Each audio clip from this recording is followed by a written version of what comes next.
In the past few days, I have seen more than 7 patients of various age groups, including kids and adults, who are troubled with sore throat, cough, and fever, and they have all responded very well with homeopathy.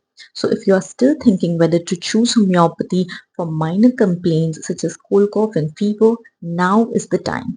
Stop thinking and start homeopathy and experience the magic of sweet pills.